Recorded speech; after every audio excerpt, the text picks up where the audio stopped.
Programa Novo Alvorecer, trazendo boas novas para você. Uma realização Assembleia de Deus de Caratinga. Olá, irmãos, a paz do Senhor. Esse é o seu programa Novo Alvorecer. Estamos de volta com mais esse estudo da nossa escola bíblica dominical. E hoje nós vamos estudar uma lição de muita importância, que é a instituição da monarquia em Israel. Vamos para um breve intervalo e voltamos já já.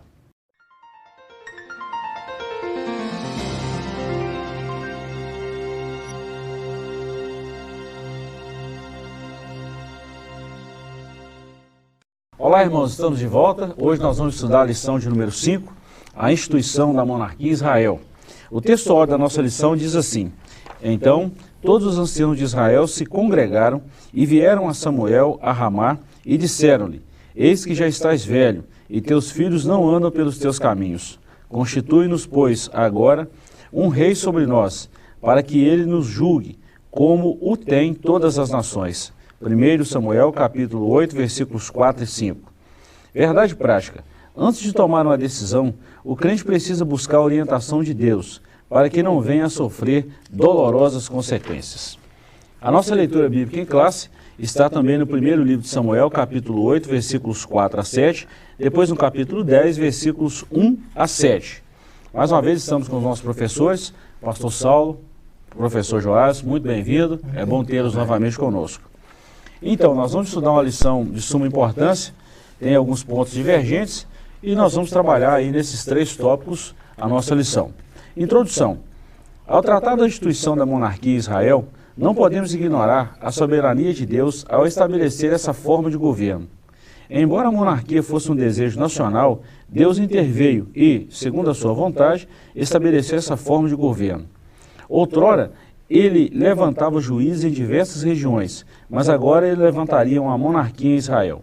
Nesse sentido, estudaremos a razão da monarquia, a escolha do rei Saul, o primeiro rei de Israel, e o mérito dessa escolha.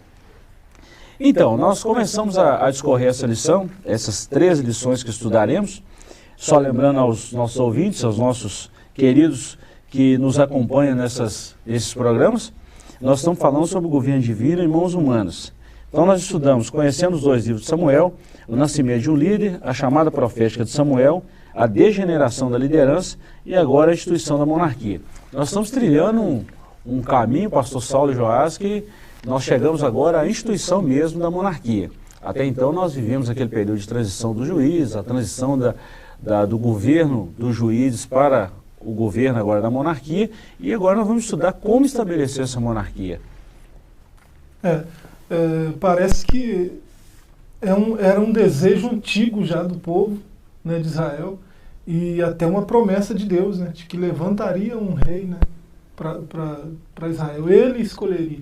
Ele chega a dizer lá em Deuteronômio, né, quando vocês chegarem, entrarem na terra que eu te dei e quiserem um rei, né, não escolham um rei qualquer, né, tem que ser um rei de acordo com a minha vontade, né? Tem que ser um entre vocês, um rei. Aí ele vai dar as qualidades que esse rei precisa, né? As diretrizes para esse reino, né? Então já era uma promessa de Deus.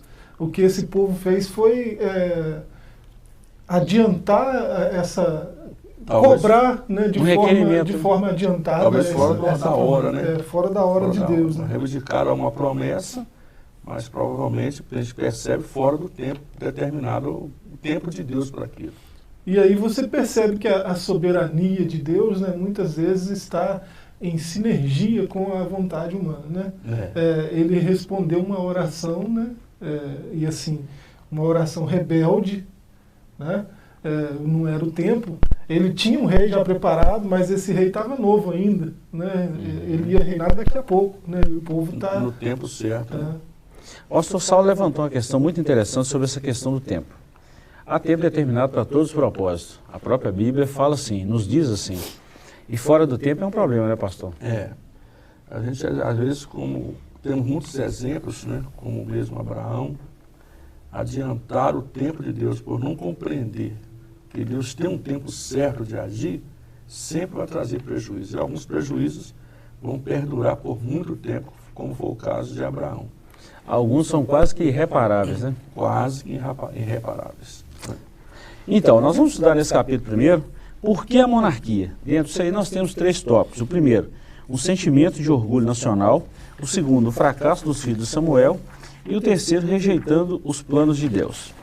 Dentro desse primeiro tópico aqui, um sentimento de orgulho nacional, o comentarista faz alguns destaques. O desígnio de Israel teve origem em sua desobediência a Deus. Os israelitas só buscavam em tempos de crise, então davam ouvidos à mensagem divina. Segundo a Bíblia, Deus chamou Israel para ser líder espiritual do mundo, mas a nação enveredou pelo caminho de outras nações. Então nós vemos aqui uma temática, ou seja, o princípio dessa decisão precipitada do povo em querer um rei. Até então era um governo teocrático, né, pastor? Sim, era como se o próprio Deus reinasse, né, sobre Israel através dos juízes que Deus ia levantando. Nós vemos que, como o título desse tópico, subtópico diz, né, um sentimento de orgulho nacional. Eles viam as outras nações como um rei, né, que batalhava suas guerras e estava na frente das batalhas, e eles tiveram o mesmo desejo, apesar de ser um tempo fora do tempo determinado por Deus. Esse sentimento os leva, né, então, a esse pedido, essa oração, como o João já disse, uma oração rebelde, uma oração que Deus vai atender, para suprir esse desejo do povo de ter um rei sobre eles. Apesar da nação ter se colocada como um líder espiritual entre todas as outras nações. E nós vamos ver depois que vai trazer certos prejuízos para o próprio povo, né? Isso me faz pensar em levantar uma outra questão também disso, que é muito complicado, é muito perigoso se associar a determinadas questões paralelas. Por exemplo, vamos trazer isso para o nível espiritual, Joás. Quando, por exemplo, a igreja age de uma determinada forma e percebe que, vamos falar assim, o contexto mundo procede de uma outra forma. Ter esse desejo pode nos trazer um problema muito sério.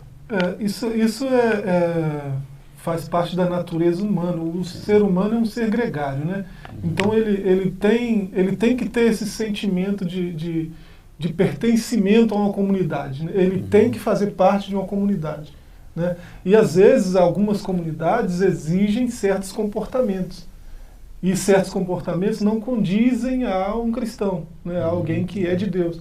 E foi o que aconteceu aqui, né? Olhava para todas as outras nações, tinha lá um rei governando. E nós não temos um rei. Não temos. E olha que interessante, você falou uma coisa que é estudada na psicologia, a questão do pertencimento. Se não me engano, parece que foi Bert Helling que falou sobre essa questão em uma das suas várias preleções sobre a psicologia, ele falou sobre essa questão do pertencimento. E realmente faz todo sentido isso. Só que esse pertencimento tem que ser analisado de que forma? Até onde meu limite vai? Até onde eu posso ir? Princípios, né? Bíblia. Então isso é muito sério. Dentro do tópico 2 aí, o fracasso dos filhos de Samuel. O contexto, nós já falamos sobre isso em edições passadas, que o contexto, pastor Saulo e Joás, era caótico. Então, tudo dá a entender que por deficiência dos filhos de Samuel, que não houve essa linha sucessória no ministério. Então, abriu uma brecha muito grande, que os filhos de Samuel não eram corretos como pai, e abriu uma brecha muito grande, um precedente para o povo solicitar um rei. Eles ficaram preocupados, né? Samuel está envelhecendo, vai morrer, e se os filhos dele assumir o lugar do pai, não vamos ter problema como já tivemos na época do profeta, do sacerdote Eli. Então esse mal dos filhos de Samuel é que impulsionou o desejo imediato de ter um rei para reinar sobre eles. Moisés lá no deserto ele já falava da importância de comunicar a história, né? Ele ordenou o povo a contar essas histórias, né, do deserto, de geração para geração, para aquilo não se perder, para não se perder a história do agir de Deus no meio do seu povo. E eles fizeram o que fizeram por desconhecimento histórico, em grande medida. Porque se você olhar a situação ali, nós queremos ser como as outras nações, nós queremos um rei como as outras nações. Mas olha o que eles tinham que as outras nações não tinham, né? Era Deus no governo, né? Deus reinando. A ponto de um homem com 300 vencer um exército enorme, sem guerrear, sem trocar ofensas, né, de arma e coisa. coisas do tipo. E sem contar a lei que era perfeita, que o povo de Israel tinha, que outra nação nenhuma tinha. Um homem com uma queixada matar 1000 guerreiros. Sansão. Né? Então isso era Deus no governo. As outras nações não tinham isso. Jamais. Né? E o ideal era o que eles tinham, não o que as outras nações tinham. As outras nações que deveriam invejar Israel. Eles olharam para o momento presente, né? O nosso governante está velho, né? Os seus filhos não servem, né? Não vai mesmo, porque não tem o caráter, não tem a moral que ele tem. E agora o que vai ser da gente? Né? Se eles olhassem para a história, eles iam ver que Deus é soberano, Deus tem sempre... Levantaria outro alguém, como levantou o próprio Samuel. Claro. Olha bem, concluindo esse primeiro bloco aqui, acontece então que o povo rejeita os planos de Deus. Nessa tomada de decisão de escolher um rei, é como que vocês falassem assim: Senhor, nós não queremos que o Senhor reine em nosso meio, nós queremos um rei que trate diretamente conosco. Praticamente foi essa a resposta deles a Deus. Exatamente. Aí veio as consequências com o rei Saul. Eles não confiaram que Deus não pode levantar um outro Samuel, como levantou, para substituir ali. E aí pediram o rei, rejeitando um projeto de Deus que levaria mais tempo para ele ter um rei para pôr no lugar. Sofreu as consequências. Grandemente. Nós vamos para um breve intervalo, voltamos já com o segundo bloco do nosso comentário da nossa lição de hoje.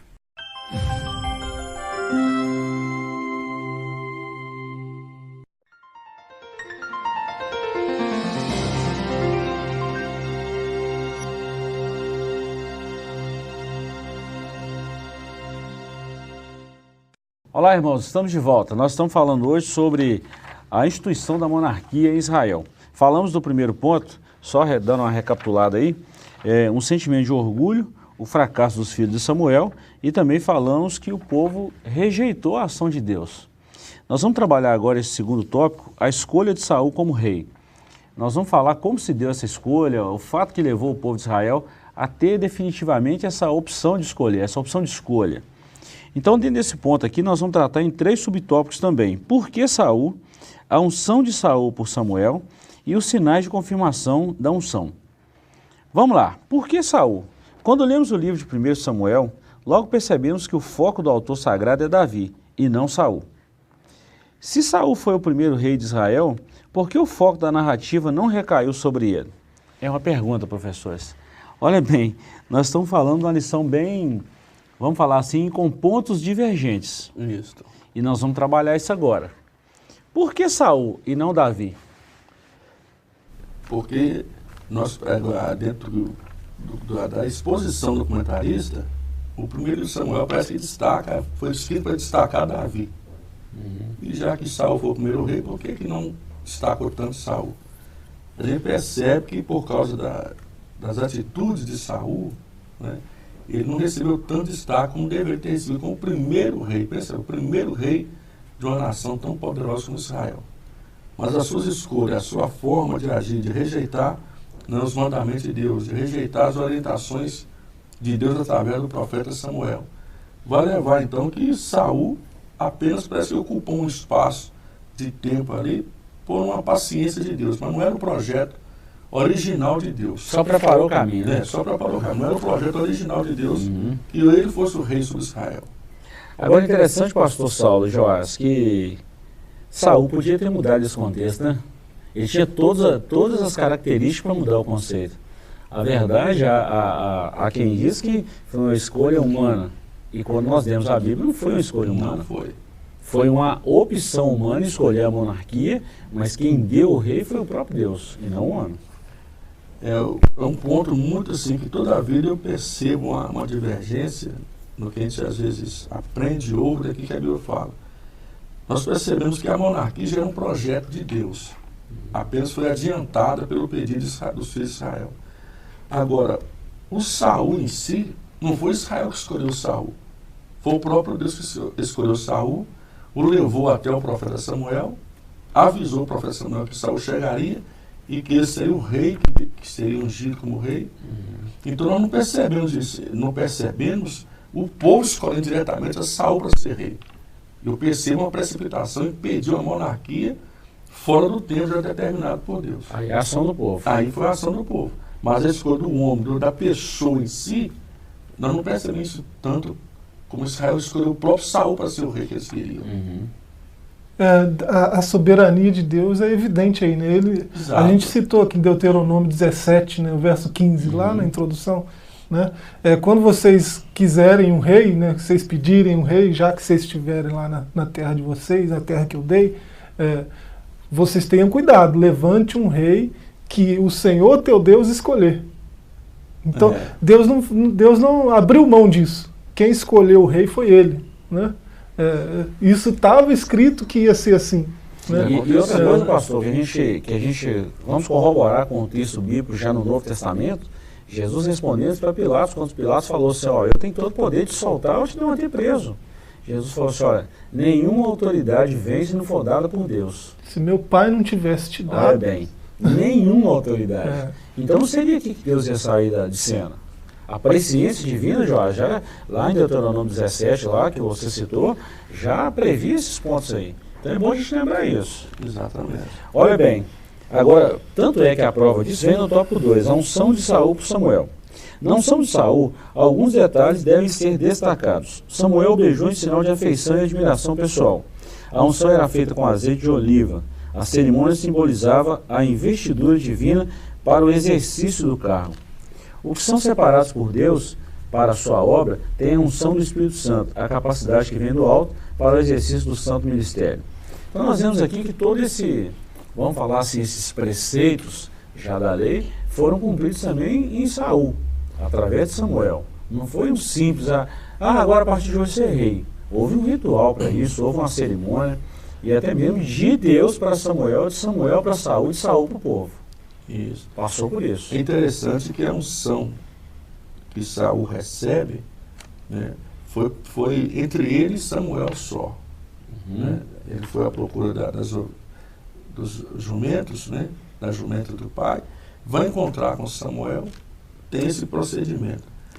Posteriormente é que o Senhor iria levá-lo, né, adiante do povo, mas como se fosse algo oficial. Reconhecimento, oficial. Deus estaria apresentando Saul para o povo.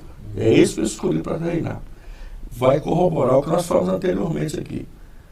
Samuel encontra com Saul, na orientação de Deus, todos os caminhos direcionados por Deus, e a gente não vê nada do povo ali.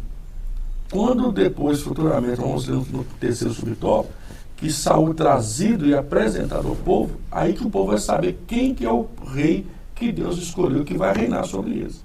Nós vemos então a unção foi em particular, Samuel e Saul.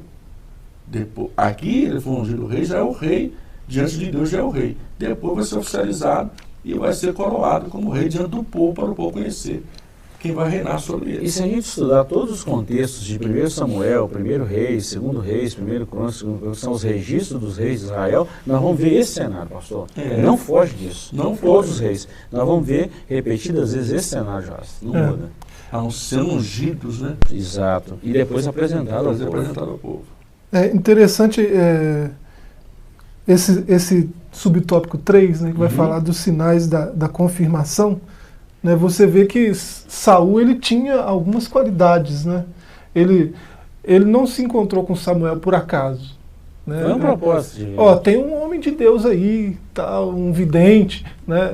Vão lá, talvez ele encontre as jumentas. O que ele estava fazendo? Ele já estava há dias trabalhando para o pai, né? Cuidando do trabalho, dos negócios do pai. Né? Então era um cara trabalhador. Né? Você vai ver que ele era um grande guerreiro, né? Você vai ver que ele era empenhado, né? Ele era solícito, né? Quando requerido. Então ele tinha qualidades para ser um grande rei, né? Para ser um rei excelente. Né? E uma coisa interessante, que a gente às vezes não analisa, eu fico pensando o desafio que ele vai ter em ser o primeiro rei, de uma nação que não tem nenhum preparo para ter um rei, por exemplo. Eles não tinham um exército, eles não tinham ainda uma cidade capital, eles não tinham um palácio para o rei, não tinham um trono para o rei. Saul enfrentou muitos desafios para ser o primeiro rei de Israel. E precisaria... Ele teve que estruturar um exército, estruturar uma cidade para ser a capital. Né? Então a gente às vezes o critica com muita facilidade, mas os desafios que estavam diante dele foram muito grandes. E talvez ele não tivesse uma estrutura emocional para isso. E se corrompeu no caminho. Enquanto estruturava, enquanto estava trabalhando, ele vai se corromper, vai se precipitar em algumas coisas. Né? Aí, nessas precipitações que ele vai tendo, é que o vai levar a ser rejeitado por Deus e o vai desclassificando. Verdade. Interessante, pastor, que você falou, que ele necessitaria de um plano de ação para chegar nisso aí. Aí entra no tópico que nós comentamos, Joás, essa questão do tempo. Já era previsto por Deus que o povo se tornaria uma monarquia? Sim, tanto é que isso vai se cumprir no milênio onde Cristo reinará. Volta ao governo teocrático, uma monarquia praticamente divina. Né? Então isso aí já estava previsto. Agora, tem um tempo de conclusão, de aceleração, de processamento para isso. Tá? E esse tópico aí, Jorge, só para a gente concluir aqui, esse tópico 3, existe aí 3 confirmações, 3 sinais. Primeiro, Saul encontra jumentos, que nós já falamos. Segundo, ele encontra com 3 homens no Monte Tabor, que está levando 3 cabritos, né? 3 bolos de pão e um odre de vinho, que são para o sacrifício, e depois ele ainda tem a capacidade de profetizar pelo Espírito de Deus. Olha que o pastor Saulo falou uma coisa muito interessante.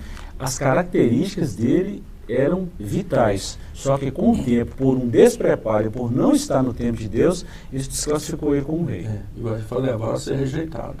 Esses sinais aí da confirmação, né, da escolha dele como rei por Deus, são sinais para o futuro também. O rei de Israel, ele vai ser trabalhador, né, atrás das jumentas do pai. Ele vai ser suprido pelo Senhor. Esses sujeitos que estão indo ofertar, ele já está há dias sem comer porque está cuidando do trabalho, né, está trabalhando. Eles vão alimentá-lo, né? E ele vai chegar mais adiante num acampamento de profetas. Lá ele vai receber o Espírito Santo, né? E vai começar a profetizar, vai se tornar um profeta. E o texto diz que ele vai ser te mudarás em um outro homem depois de receber o Espírito Santo. E foi literalmente o que aconteceu com Saul. Queridos, nós estamos indo para um breve intervalo, voltamos já com o terceiro e último bloco do nosso programa.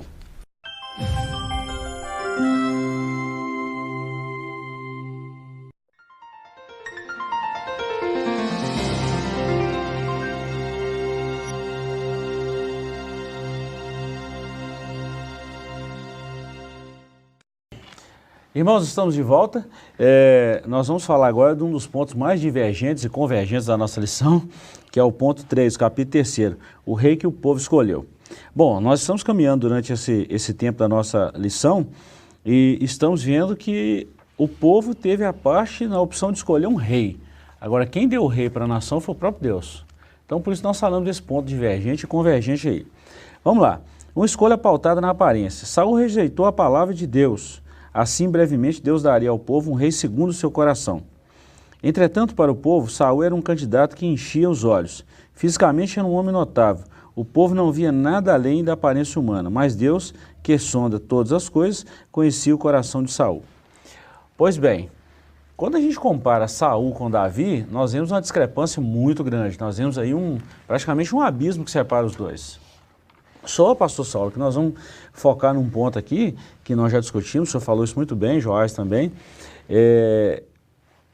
Saul, ele tinha todas as características para o primeiro rei de Israel. Tanto é que ele foi escolhido. O povo queria um sistema monárquico e Deus deu um rei. Agora, nós não podemos falar que esse rei não foi escolhido por Deus. Nós não podemos afirmar isso. Seria contraditório. Muito contraditório. Como a gente já tem falado aí desde o começo, o povo já está clamando por um rei há muito tempo. Né?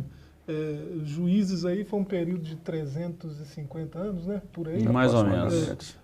Eles já estão esse período todo aí querendo rei. Você vê Gideão quando vence, né?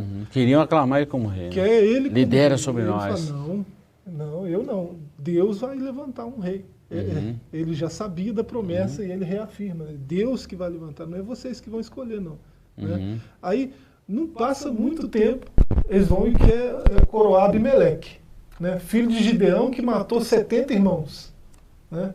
Você vê isso lá em Juízes 8, Juízes 9, né? Então o povo está obstinado, né? Ele está com ideia fixa. Na verdade, eles estavam comparando o que as nações vizinhas tinham e que eles não tinham. Mas eles esqueceram de comparar o que eles tinham e as nações vizinhas não tinham. A atitude de Deus aí em levantar Saul, em resposta a isso aí, parece que vocês estão temando, né? Vamos ver aonde vai a teimosia de vocês. Então eu vou escolher.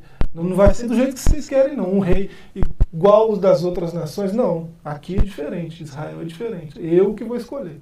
Né? E ele foi e levantou Saul. Saul tinha todas as características. Era um guerreiro, era um camarada alto. A Bíblia cita, a Bíblia mesmo fala isso, que da cintura para cima não tinha um camarada igual a Saul. Ele Estatura, beleza. O cara, né, pastor? Exatamente. Mas ele tem uma característica assim, de um pejorativo negativo que o desclassificou em relação a um rei segundo o coração de Deus. Ele desobedeceu uma ordem de Deus. A gente percebe que ele foi se perdendo ao longo dos anos.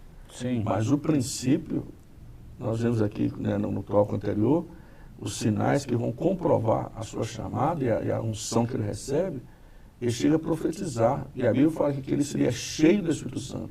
E ele vai ser cheio do Espírito Santo até o momento em que Davi é ungido no seu lugar. Então, como a gente vê um homem que cheio do Espírito Santo, tendo o Espírito Santo. E aí vamos dizer que essa pessoa é a pessoa errada para o cargo ali? Não. Ele ele se tornou a pessoa errada devido às suas escolhas erradas. E olha que coisa interessante, pastor, que o senhor falou. Só para a gente fechar esse tópico aqui, Joás. O senhor falou que ele foi cheio do Espírito Santo até a unção de Davi, até a substituição por Davi. E quando ele estava naquela situação degradável, o próprio Davi falou assim, Davi teve oportunidade várias vezes, pelo menos 3, de tirar a vida de Saul. Ele falou assim, tocaria eu no ungido do Senhor? Porque só Deus poderia tocar. Então como é que eu falo que foi o próprio homem que escolheu? Foi Deus que colocou ele, foi Deus que fez isso. Deus agiu errado? De forma alguma. Nós podemos fazer uma comparação assim, talvez não tão perfeita a comparação em si, entre a escolha de Saul e a escolha de Judas Iscariotes. Ótimo, boa lembrança. Jesus não errou em escolher o Judas. As atitudes de Judas o levaram a um fim trágico, a situação que ele viveu. Eu percebo que Davi, diferente de Saul, ele teve as escolhas certas, errou, mas reparou seu erro e passou a caminhar dentro de uma correção dos seus próprios erros. O diferente de Saul, Saul era obstinado. Ele errava e permanecia no próprio erro, a tal ponto de chegar lá na frente o Senhor o rejeitar.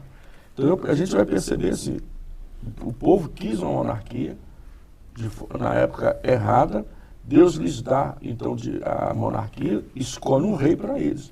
E esse rei que Deus escolhe é que vai tomar atitudes erradas. Nós podemos até falar, pastor, que esse rei se corrompeu por causa do próprio povo. Sem sombra de dúvida. A pressão do cargo e a situação que vai estar vivendo. Isso não é uma justificativa, não é uma desculpa. Os meios não justificam os fins, né, Joás? Mas isso aí foi uma consequência. E o senhor falou de Judas, só para a gente finalizar. Judas, se a gente for analisar os 12 discípulos, eram mais bem preparados. Mais capacitados. E foi quem traiu o mestre. Olha bem, Joás, nós vamos falar agora de 2 tópicos assim, para a gente finalizar, que o nosso tempo já está quase que nos mandando parar. O direito do novo rei e também o novo sistema político e o aspecto teológico. Vamos lá. Qual o direito que esse rei tinha agora? O profeta Samuel esclareceu que o rei tinha os seguintes privilégios. Todos estariam sob o poder do novo rei e prontos para servir na guerra. Então o rei tinha os seus súditos. Para organizar isso, como o pastor Saulo falou, foi um trabalhão doido, né? Guerra, trabalho, né? Impostos. Isso, nada disso fazia parte da realidade do povo, né? Ia para a guerra quem queria. Né? Agora o rei vai ter um exército sempre preparado para obedecer o rei. E de onde vinha esse sustento? Do regime monárquico. E saía do bolso de quem? Do próprio povo. Os impostos que o povo agora vai pagar. A gente entende que para ter um rei tem que pagar. Há um preço. Há um preço a ser pago. Há um preço. Aí o povo, no primeiro momento, se dispuseram a isso, porque Deus apresentou isso para eles. E eles dispuseram, não, nós estamos prontos a pagar o preço para ter um rei. Nós queremos um rei. Sofreram com essa decisão antecipada. Ou seja, não estavam preparados para isso. E o tópico 3 aí, o novo sistema político e o aspecto teológico. Deus sempre cuidou de Israel, deu os mandamentos, escolheu liderança para representar em momentos ímpares, fez com que o povo se arrependesse e voltasse para ele muitas vezes. Agora, não seria diferente. O Senhor não se afastaria da nação. Se originalmente esta não era a vontade de Deus, o Criador usaria esse modelo para criar o seu povo. Ele já preparara para si um rei segundo o coração dele. Aqui não está fazendo uma alusão diretamente a Saul. Aqui nós vemos já, vamos falar assim, alusões a Davi. Né? E você vê, a gente lembrou aqui de Juízes 9, né? Abimeleque, e naquele contexto ali, o único irmão que sobrou vivo, né, Jotão, ele vem depois que ele vê a atitude do povo, né, de querer coroar um camarada cruel daquele, né, querer fazê-lo rei, ele vem com uma parábola, né, do espinheiro rei. Aquilo ali, eu sei que os pastores sempre lembram essa parábola na época de eleição, né? E é muito propício, né? E aquilo ali é uma figura do que aconteceu aqui, né? De novo o povo precipitando, querendo um rei, né? E acaba sofrendo com as consequências dessa escolha antecipada, né? Dessa tentativa de antecipar o plano de Deus. E é muito complicado isso. Agora, eu acho interessante, fechando aqui o tempo, é um novo sistema político, mas também ele tem aspectos teológicos. Sim. Porque apesar de ser um sistema político, agora, um rei, esse rei tem que ser ungido para receber algo de Deus, receber o Espírito Santo. Como Davi recebeu, Saul recebeu, porque este rei agora é que será o representante de Deus, não mais os juízes, como foi até então. Então nós vemos que há uma junção do sistema político de Israel agora, na monarquia, mas ao mesmo tempo tem um aspecto teológico, porque o rei vai ter que ser ungido, tem que ser um porta-voz também de Deus. Nós percebemos que o óleo que ungia o sacerdote é o mesmo que vai ungir o rei, para o consagrar a Deus, o separar para o uso de Deus. Né? É um aspecto do último subtópico, é um aspecto político, mas também é um sistema político, mas tem um aspecto teológico dentro daquilo que está sendo colocado. Ou seja, o espiritual está envolvido. O governo de Deus que o povo rejeitava acabou continuando. Deus continua governando. Isso aí, Deus continua governando, só mudou o título. Não é mais um juiz, não é mais um qualquer. Agora é um rei, uma monarquia. É um representante mas legal. Deus é que está reinando sobre ele. O que vai acontecer, o pastor Gilberto citou no princípio, no reinado de Cristo. É um rei implantando um reinado de Deus sobre a terra. Do jeito que deveria ser. Do jeito que deveria ser. De forma correta. Concluindo a nossa lição, então, só quero falar uma frase. Deus é o Senhor da história. É o que está aí na nossa conclusão. Deus é o Senhor da história, ou seja, Ele está presente em todos os momentos, em todas as situações, Ele nunca saiu de cena. Exatamente. Okay? Queridos, nós chegamos ao final dessa lição.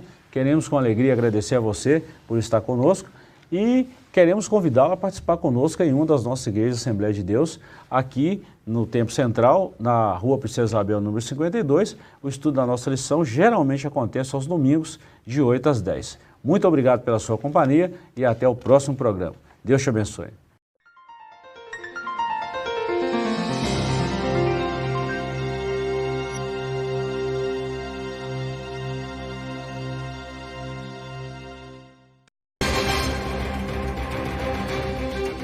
Programa Novo Alvorecer, trazendo boas novas para você. Uma realização Assembleia de Deus de Caratinga.